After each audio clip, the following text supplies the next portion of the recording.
ओम नमः शिवाय। साथियों, मैं प्रदीप सिंह, फाउंडर ऑफ अनंत विजय सेवा संस्थान। साथियों, आज आपको मैं श्रीमद् भागवत गीता का अध्याय 4 दिव्य ज्ञान का श्लोक नंबर 31 का संस्कृत और हिंदी वाचन करके सुनाऊंगा। श्लोक नंबर 31 है, नायम लोको अस्तस्य यज्ञस्य कुंतो अन्यः कुरुषतम। इसका हिंदी अनुवाद है, हे कुरुश्रेष्ठ, जब यज्ञ के बिना मनुष्य इस लोक में या इस जीवन में ही सुख पूर्वक नहीं रह सकता, तो फिर अगले जन्म में कैसे रह सकेगा। तात्पर्य है, मनुष्य इस लोक में चाहे जिस रूप में रहे, वह अपने स्वरूप से अनभिज्ञ रहता है। दूसरे शब्दों में, भौतिक जगत में हमारा अस्तित्व हमारे पापपूर्ण जीवन के बहुगुणित फलों के कारण है।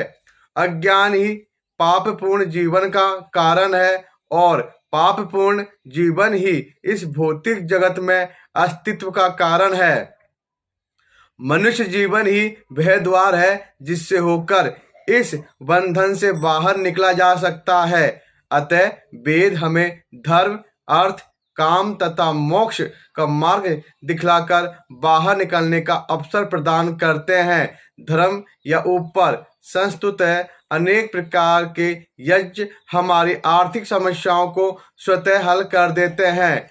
जनसंख्या में वृद्धि होने पर भी यज्ञ संपन्न करने से हमें प्रचुर भोजन, प्रचुर दूध इत्यादि मिलता रहता है। जब शरीर की आवश्यकता पूर्ण होती रहती है तो इंद्रियों को तुष्ट करने की बारी आती है। अतः वेदों में नियमित इंद्रिय तृप्ति के लिए पवित्र विवाह का विधान है। इस प्रकार मनुष्य भौतिक बंधन से क्रमशः छूटकर उच्च पद की ओर अग्रसर होता है और मुक्त जीवन की पूर्णतया परमेश्वर का सानिध्य प्राप्त करने में है। यह पूर्णतया यज्ञ संपन्न करके प्राप्त की जाती है। जैसा कि पहले बताया जा चुका है कि फिर भी यदि कोई व्यक्ति वेदों के अनुसार यज्ञ करने के लिए तत्पर नहीं होता, तो वह इस शरीर में सुखी जीवन की कैसे आशा कर सकता है।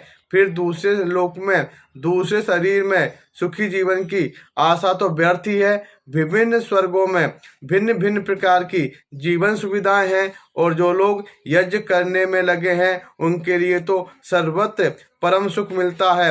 किंतु सर्वश्रेष्ठ सुख वह है जिसे मनुष्य कृष्ण भावनामृत के अभ्यास द्वारा वैकुंठ जाकर प्राप्त करता है। अतः कृष्ण भावना भावी जीवन ही इस भौतिक जगत की समस्त समस्याओं का एकमात्र हल है। श्लोक नंबर 31 का संस्कृत और हिंदी वाचन यह है। कल फिर मिलेंगे श्लोक नंबर 32 के साथ। ओम नमः शिवाय। साथियों, धन्यवाद।